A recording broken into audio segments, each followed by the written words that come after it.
अजीत पवार के plane crash से पहले का आखिरी सीसीटीवी फुटेज सामने आया है और इसमें प्लेन बिल्कुल साफ साफ दिखाई दे रहा है। और ये जो तस्वीर, ये जो फुटेज निकल करके सामने आया है, अपने आप में बहुत सारे सवाल खड़े कर रहा है।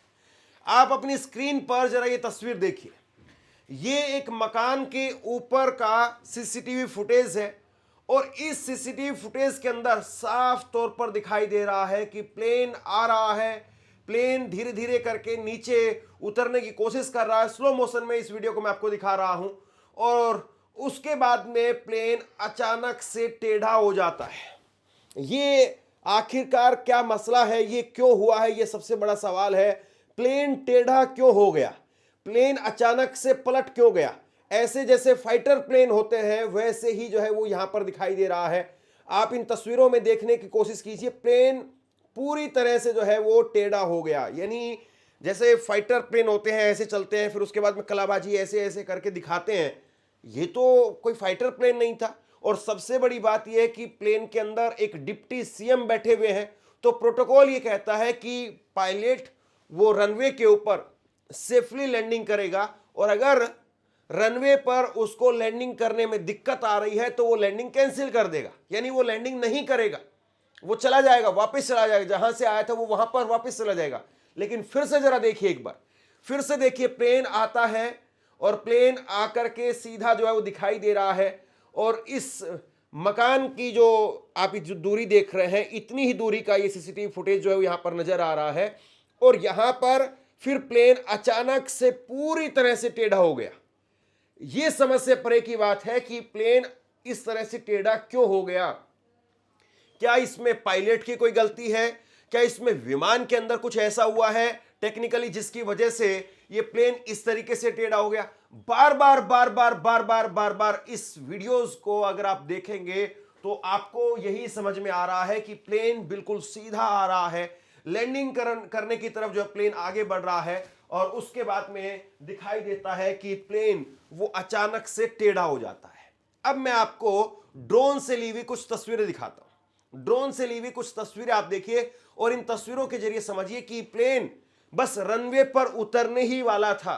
रनवे से और जहां पर प्लेन एक्सीडेंट हुआ उसके बीच में महज कुछ दूरी है, महज कुछ मीटर की दूरी है। अगर वो दूरी नहीं होती तो शायद ये रनवे पर लैंड कर जाता। लेकिन जिस तरीके से प्लेन ऐसा दिखाई दे रहा है कि पहले ही ऐसा हो चुका था, तो रनवे पर भी आकर के एक्सीडेंट होना ही होना था। लेकिन रनवे से महज कुछ मीटर की, जरा आप अपनी स्क्रीन पर तस्वीरें देखिए। ये देखिए, आप यहां से रनवे की शुरुआत होती है और रनवे की जहां से शुरुआत होती है वहीं पर ये प्लेन जो है वो उसके बगल में गिरा हुआ आपको दिखाई दे रहा है। ये अलग अलग जो है वो ड्रोन से ली हुई तस्वीरें हैं और इन ड्रोन से ली हुई तस्वीरों के अंदर साफ तौर पर दिखाई दे रहा है कि जहां से रनवे शुरू होता है वहीं उसके ठीक बगल में प्लेन नीचे जाकर के क्रैश हुआ है। यानी हवाई पट्टी के ऊपर तो प्लेन आ ही नहीं पाया। अगर हवाई पट्टी पर प्लेन आ जाता तो इस तरह की नौबत नहीं होती, लेकिन हवाई पट्टी से पहले ही प्लेन जो है वो साइड में आकर के क्रैश हो गया। ये उस वक्त की तस्वीरें हैं जो अपने आप में बहुत कुछ कहती हैं और ये तस्वीरें जो है वो इस तरफ साफ तौर पर इशारा कर रही हैं कि प्लेन ऐसा नहीं है कि कोई बहुत ज्यादा दूर चला गया रनवे से, कोई बहुत खाई में जाकर के गिर गया, कोई पहाड़ी में जाकर के गिर गया और आसपास में कोई घने जंगल थे, कुछ भी नहीं है। बिल्कुल प्लेन क्लीन एरिया है, रनवे है और रनवे के बगल में जमीन है, खाली जमीन है, वहां पर कोई पेड़ वगैरह कुछ नहीं है और सीधा साफ जो है वो रनवे यहां पर दिखाई दे सकता था। यहां पर विजिबिलिटी की बात हो रही है, विजिबिलिटी की बात हो रही है और बात इस बात को लेकर के हो रही है कि प्लेन जो है वो उतरना था रनवे पर लेकिन पायलट को दिखाई नहीं दिया। अब यहां पर एक और बड़ा सवाल खड़ा हो जाता है और वो बड़ा सवाल ये है कि भैया जो विजिबिलिटी का जो नियम है, यानी कोई भी प्लेन अगर कहीं पर उतरता है तो उसके लिए 5 किलोमीटर, और जब आपके पास में कोई पैसेंजर में कोई ऐसा वीवीआईपी हो तो खास प्रोटोकॉल यह है कि 5 किलोमीटर की विजिबिलिटी होनी चाहिए। अगर 5 किलोमीटर की विजिबिलिटी नहीं है तो आप प्लेन को नहीं उतार सकते। लेकिन यहां पर विजिबिलिटी 3 किलोमीटर की है। जो अभी इन्वेस्टिगेशन वहां पर हुई है उसके आधार पर जो बातें निकल करके सामने आई है उसके हिसाब से मैं आपको बता रहा हूं 5 किलोमीटर का नियम है, लेकिन बारामती में सिर्फ 3 किलोमीटर की विजिबिलिटी थी, लेकिन उसके बावजूद किसने आखिरकार इस प्लेन को उतरने की अनुमति दे दी? बारामती के एक बड़े कद्दावर नेता थे, 8 बार के विधायक थे, उस पूरे इलाके में उनका दबदबा था, रसूख था, और वहीं उसी इलाके में वो प्रचार प्रसार के लिए जा रहे थे। और आप सोचिए कि वहां पर वो प्रचार प्रसार के लिए पहुंचते उससे पहले ही वो अपनी अंतिम यात्रा के लिए निकल गए। तो 8:10 पर इस विमान ने जो है वो उड़ान भरी थी। कल सुबह 8:10 पर मुंबई से उड़ान भरता है और उसके 40 मिनट बाद करीब ये बारामती पहुंच गया। लैंडिंग के आखिरी पलों में ये हादसा जो है होता है, जो अभी रिपोर्ट्स आ रही है उसके हिसाब से मैं आपको बता रहा हूं। और दूसरी कोशिश इसने विमान ने की 8:46 पर दूसरी कोशिश ये विमान करता है और उसके बाद में विमान जो है वो क्रैश हो जाता है। अब शुरुआती रिपोर्ट में यह कहा गया है कि पहली बार में पायलट को रनवे नहीं दिखा, यानी जब पहली बार लैंडिंग की कोशिश की तो पायलट को रनवे नहीं दिखाई दिया, उसके बाद उसकी वजह से पायलट वापस लेकर के चला गया। और कल भी मैंने आपको ये तस्वीरें दिखाई थी, जो फ्लाइट रडार ऐप है उसके जरिए भी साफ तौर पर दिखाई दे रहा है कि पायलट विमान लेकर के आता है, प्लेन लेकर के आता है, रनवे पर उतारने की कोशिश होती है लेकिन रनवे पर उतार नहीं पाता और उसके बाद में घुमा करके वापस ले जाता है। अब यहां पर सबसे बड़ी बात यह है कि जो शुरुआती रिपोर्ट्स में जानकारी निकल करके सामने आ रही है कि 3000 मीटर की विजिबिलिटी थी, लेकिन विजिबिलिटी होनी चाहिए थी 5000 मीटर, यानी 3 किलोमीटर की थी, 5 किलोमीटर की होनी चाहिए थी। अब यह बड़ा सवाल है कि भैया बहुत बड़ा गैप है, 3 और 5 में बहुत बड़ा गैप है। अगर मान लीजिए कि 4, 4.5 होता तब भी ये कहा जाता कि चलिए उन्होंने रिस्क ले लिया अपने एक्सपीरियंस के हिसाब से, या फिर हो सकता है कि आपके पैसेंजर ने जो है वो आपको कहा हो कि आपको प्लेन उतारना ही उतारना है, हमें जरूरी है, तो उतार देते। लेकिन आधा, तकरीबन आधा विजिबिलिटी है, यानी 50-50% रिस्क था, और आपने रिस्क क्यों लिया? ये बहुत बड़ा सवाल। हादसे की वजह क्या है? अब सबसे बड़ा सवाल जो यही उठ रहा है कि हादसे की वजह क्या है? क्या कोई तकनीकी खराबी है या मौसम की खराबी है? क्या लैंडिंग के वक्त में नियमों का पालन नहीं किया गया? क्या हादसा मैनुअल या इंस्ट्रूमेंट प्रोसीजर के कंफ्यूजन में हुआ है? यह भी बहुत बड़ा सवाल है। कुल मिलाकर के 3 सवाल हैं कि हादसा टेक्निकल वजह से हुआ है, या फिर कोई पायलट की गलती की वजह से हुआ है, मैनुअल कोई गलती की वजह से हुआ है, या कोई मौसम खराब भी थी उस वजह से हादसा हुआ है, या फिर जो नियम्स हैं उनका पालन नहीं किया गया, जो रूल्स हैं उनका पालन नहीं किया गया, रूल रेगुलेशन के हिसाब से नहीं चला गया इसलिए हादसा हो गया, या फिर मैनुअल यानी जो पायलट है उसने अपनी तरफ से कुछ किया उस वजह से दिक्कत हो गई, या इंस्ट्रूमेंट यानी प्लेन के अंदर या जो वहां पर रनवे पर कुछ मौजूद था उसकी वजह से हो गया। देखिए, एक बार मुझे लगता है कि एक बार फिर से आप ये तस्वीरें देखिए, ये तस्वीरें आप देखेंगे तो आपको ये रनवे समझ में आएगा। इस रनवे पर कोई लाइट या कोई कुछ उस तरीके से जो है वो नहीं दिखाई दे रहा है जैसे आपको बाकी दिल्ली, मुंबई या दूसरे और जो बड़े हाईवे होते हैं वहां पर दिखाई देता है। उस तरीके से पट्टी, लाइटिंग या जो पोल्स लगाए जाते हैं डायरेक्शन देने के लिए, उस तरीके से यहां पर कुछ भी नहीं दिखाई दे रहा है। यानी अगर आप इसको फौरी तौर पर देखें तो आपको एक सीधी प्लेन सड़क नजर आ रही है, एक सड़क नजर आ रही है, और इस सड़क पर कुछ भी वैसा दिखाई नहीं दे रहा है कि ये डायरेक्शन जो है वो देता हो कि कहीं पर कोई खंबे लगा करके डायरेक्शन दी जाती है प्लेन को कि आप यहां पर लैंड करिए, वैसा यहां पर कुछ भी दिखाई नहीं दे रहा है। तो बहुत सारे सवाल जो है खड़े हो रहे हैं। और इस बीच में कैप्टन प्रशांत ढल्ला जो कि डीजीसीए के पूर्व अधिकारी हैं, उनका बयान सामने आया। वो कह रहे हैं कि आमतौर पर बारामती एयरपोर्ट पर एयरक्राफ्ट का टेक ऑफ या और लैंडिंग सुबह 10 बजे के बाद ही होती है। यह हादसा सुबह करीब 8:45 पर हुआ है, यानी उस समय पर काफी कोहरा रहा होगा। तो ये जो है वो कह रहे हैं कि भैया उस एयरपोर्ट पर, उस रनवे पर कोई विमान 10 बजे के बाद में ही उतर सकता था, लेकिन यहां पर 8 बजे 9 बजे जो है वो विमान को उतारा गया। तो इसका मतलब यह है कि वहां पर कोहरा था, इसलिए विमान जो है वो रनवे नहीं देख पाया। वहीं हादसे के चश्मदीद हैं पिंटू सरडे, और वो कहते हैं कि सुबह सुबह कोहरा था, कुछ दिखाई नहीं दे रहा था। हमने देखा कि प्लेन ने एक बार उतरने की कोशिश की, लेकिन रनवे तो ऊपर था। हमने सोचा कि ये प्लेन रनवे की ओर क्यों नहीं जा रहा है, और दूसरी बार उतरने की कोशिश करते हुए प्लेन गिर गया। हम भाग करके वहां पर पहुंचे, वहां पर आग लगी हुई थी, इसलिए हम में से कोई आगे नहीं जा पाया। 4-5 लोग जमीन पर पड़े थे, डॉक्यूमेंट्स पड़े हुए थे। हमने पुलिस को फोन किया, इसके बाद में पुलिस और फायर ब्रिगेड की गाड़ियां आ गई, तब पता चला कि प्लेन में अजीत दा थे। हमने उनकी डेड बॉडी भी देखी। अब यहां पर और बड़े सवाल खड़े होते हैं। चश्मदीद जो बात कह रहे हैं, अगर उनकी बातों को मान लिया जाए, तो जब इलाके का डिप्टी सीएम अगर कहीं पर जा रहा है तो वहां पर तो भैया फोर्स लगी हुई होती है, प्रोटोकॉल मिलता है, बाकायदा एस्कॉर्ट गाड़ियां वगैरह होती हैं, पूरा काफिला चलता है। ऐसा नहीं कि अजीत जो है वो कोई एक बहुत सामान्य आदमी थे, वो उस इलाके के 8 बार के विधायक थे, 6 बार वो डिप्टी सीएम रह चुके हैं महाराष्ट्र के। एक ऐसे कद्दावर नेता को अगर प्रोटोकॉल देने के लिए वहां पर कोई नहीं था तो और हैरान करने वाली बात।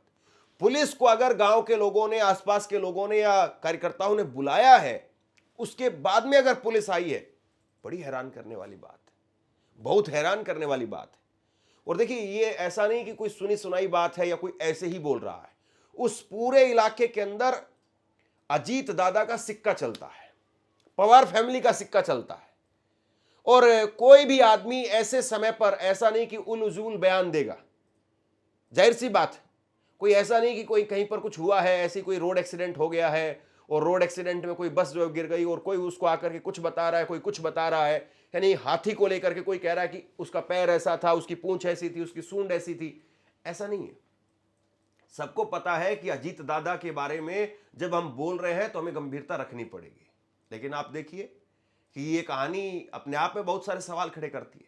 अब यहां पर 2 बड़ी लापरवाही और वो सामने आती है, और 2 बड़ी लापरवाही ये है कि बारामती एयरपोर्ट पर ऑटोमेटिक वेदर रिपोर्टिंग सिस्टम नहीं है, लिहाजा प्लेन लैंडिंग से पहले मुंबई इंटरनेशनल एयरपोर्ट से मिल रहे फोरकास्ट डेटा या बारामती एयरपोर्ट की पिछली जानकारी के आधार पर उड़ रहा था। मुंबई एयरपोर्ट और बारामती के बीच में करीब 200 किलोमीटर की दूरी है, 200 किलोमीटर वो दूर है। वहां से मौसम का डेटा बारामती के लिए सटीक नहीं हो सकता, इसलिए पायलट को लैंडिंग के वक्त में मुश्किल आई होगी। यानी सबसे बड़ी बात यह है कि उस रनवे पर, उस एयरपोर्ट पर ऑटोमेटिक वेदर रिपोर्टिंग सिस्टम नहीं है। यह अपने आप में कितनी हैरान करने वाली बात है, और मुझे लगता है कि ये चूक जो है वो बहुत अपने आप में वहां की जो खामियां हैं उनको उजागर करती है। बारामती एक ऐसी जगह है, या वो जो एयरपोर्ट है वो एक ऐसा एयरपोर्ट है जहां पर शरद पवार उतरते रहे हैं, अजीत पवार उतरते रहे हैं और ये जाते रहे हैं, ये उनका इलाका है। मैं कई सारे इंटरव्यूज देख रहा था, उसमें जो स्थानीय लोग थे या वहां के नेता थे जो बारामती के थे, वो कहते हैं कि जब भी हम मुंबई जाते थे तो अजीत दादा हमें बहुत डांटते थे। अजीत दादा कहते थे कि तुम पैसा खर्च करके बारामती से मुंबई क्यों आए हो। किसी कार्यकर्ता को, किसी व्यक्ति को अगर कोई काम होता था तो मुंबई के अंदर अजीत दादा और शरद पवार, ये पवार फैमिली जो है या तो दिल्ली रहती है या फिर मुंबई में रहती।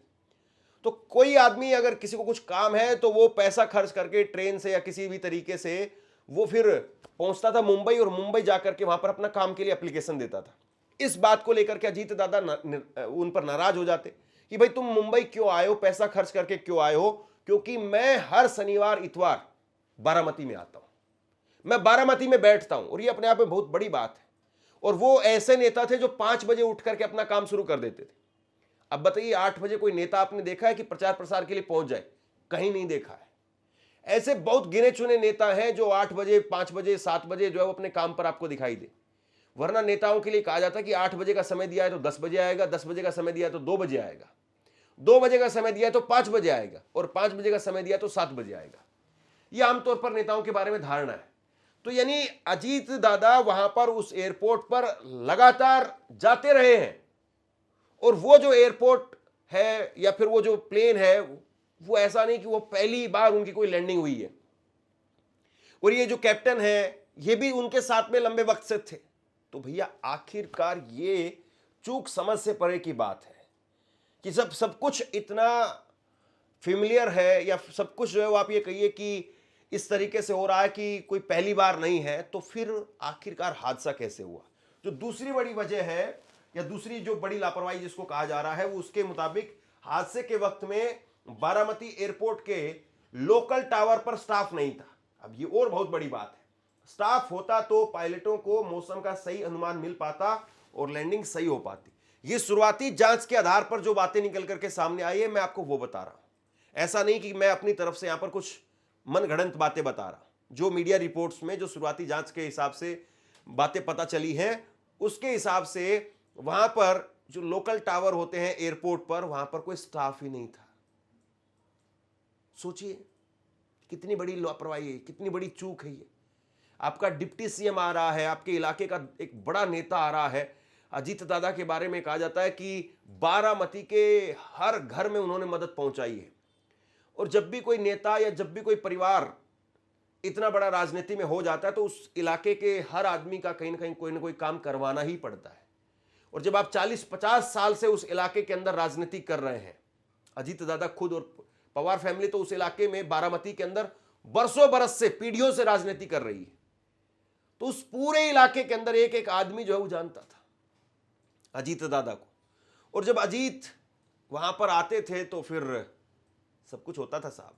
लेकिन आप देखिए स्टाफ तक नहीं था। कितनी बड़ी लापरवाही है, कितनी बड़ी चूक है ये। सिविल एविएशन मिनिस्ट्री की तरफ से जारी रिपोर्ट में लिखा है कि प्लेन बारामती एयरपोर्ट से करीब 55 किलोमीटर दूर था। तब पायलट ने पुणे एटीसी से कम्युनिकेशन किया और वहां से कहा कि पायलट अपने विवेक पर ही लैंडिंग करे। उस समय पर क्रू ने विजिबिलिटी के बारे में पूछा तो बताया गया कि विजिबिलिटी 3000 मीटर के आसपास है। यह विजिबिलिटी लैंडिंग अप्रोच के लिए जरूरी 5 किलोमीटर की विजिबिलिटी से कम थी। रिपोर्ट्स के मुताबिक Baramati airport visibility landing approach के लिए ही बना है, इसलिए पायलट ने रनवे देखने के बाद उसी अप्रोच को बनाया। रिपोर्ट में लिखा है कि पहले अप्रोच में रनवे नहीं दिखा, इसलिए दोबारा कोशिश की गई और रिपोर्ट में दावा किया गया है कि पायलट को रनवे दिख रहा था। आशंका है कि पायलट को मैनुअल इंस्ट्रूमेंट प्रोसीजर फॉलो करने में कंफ्यूजन हुआ है। एआईबी की पुरानी जांच रिपोर्ट में बारामती एयरपोर्ट के बारे में लिखा गया है कि इसके मुताबिक विजुअल अप्रोच करने वाले रनवे पर बेसिक मार्किंग होती है, उन्हें जेट प्लेन ऑपरेशन के लिए सही नहीं माना जाता है। अब जो यहां पर जो शुरुआती रिपोर्ट में जो जानकारी निकल करके सामने आ रही है वो बेहद चौंकाने वाली है। सबसे बड़ी बात यह है कि 55 किलोमीटर की जब दूरी थी उस वक्त में संपर्क हुआ है पायलट का और वहां पर एटीसी का, और उस वक्त में यह कहा गया कि भैया जो विजिबिलिटी है हमारे यहां पर वो 3000 मीटर के आसपास है। अब उसके बाद में पायलट ने वहां पर यह अप्रोच लिया कि मैं जाकर के देखता हूं, अगर मुझे रनवे दिखाई देता तो मैं लैंडिंग करता हूं। पायलट ने पहली बार लैंडिंग की कोशिश की, रनवे नहीं दिखाई दिया। पायलट घूम करके वापस आया और उसने सोचा कि अब की बार मैं जाकर के रनवे पर लैंड कर लूंगा, लेकिन नहीं हो पाया। यहां पर एक और बड़ी कमी निकल करके सामने आ रही है। जो दूसरी को पायलट थी साम्वी पाठक, उसके जो आखिरी शब्द थे वो थे ओ शिट, ओ शिट, ये बोल रही है वो। जबकि मेडे कोई भी पायलट होता है जब उसको लगता है कि नहीं अब हम क्रैश होने जा रहे हैं या हमारा जो है वो नियंत्रण अब खो रहा है, तो मेडे मेडे मेडे 3 बार जो है ये बोलती है। और मेडे मेडे मेडे ये 3 बार जब वो बोलते हैं तो उसका मतलब ये होता है कि जहां पर भी उनकी बात को सुना जा रहा हो तो तुरंत वहां पर घटनास्थल पर पहुंचने की कोशिश करते हैं या प्लेन के जिस भी तरीके से प्लेन को मदद पहुंचाई जा सकती है वो मदद पहुंचाने की कोशिश करते हैं। लेकिन वो क्या कह रही हैं, ओ शिट। अब ये ओ शिट क्यों बोल रही है वो? और ये जो पायलट हैं ये प्रोफेशनल हैं, 10-10 15-15 साल का इनके पास में एक्सपीरियंस था। और ये एक्सपीरियंस इसीलिए जो वो मांगा जाता है कि जब आप किसी वीवीआईपी को साथ में लेकर के जा रहे हैं तो कोई पायलट वो ऐसा नहीं होना चाहिए जो फ्रेशर हो, जिसके पास में 10 साल 5 साल का कम से कम एक्सपीरियंस हो, वही ऐसे वीवीआईपी को लेकर के जा सकता है। तो बहरहाल बहुत सारी खामियां, बहुत सारी चूक वो सामने आ रही है। सवाल ये है कि आखिरकार गलती किसकी है, पायलट की गलती है या फिर प्लेन के अंदर ही कोई चूक हो गई? जैसे जैसे इस मामले के अंदर रिपोर्ट सामने आएंगी मैं एक एक करके आपके सामने जो भी अपडेट आएगा वो तुरंत आप तक पहुंचाता रहूंगा। आप क्या सोचते हैं नीचे कमेंट बॉक्स में लिख करके जरूर बताइए। इस खबर को शेयर कीजिए। धन्यवाद।